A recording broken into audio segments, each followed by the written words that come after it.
ఆంధ్రాలో పరిశ్రమలు రావట్లేదని చెప్పేవాళ్ళు చెప్తూనే ఉంటారు. అదాని మళ్ళీ వచ్చి కృష్ణపట్నంలో పోర్టు పెట్టాడు, మళ్ళీ ఆయనకి దోచిపెట్టారంటారు. లేకపోతేనేమో గంగవరం పోర్టుని కొనుక్కున్నాడు, దోచిపెట్టాడంటారు. మరి వాళ్ళు పెట్టుబడులు పెట్టడమే కదా, అది పెట్టుబడులు పెట్టడాన్ని ఏమో దోపిడీ అంటారు.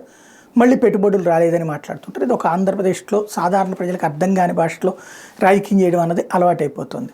అట్లాగే కాకినాడ దగ్గర 2022లో ప్రారంభమైనటువంటి ప్లాంట్ ఇది.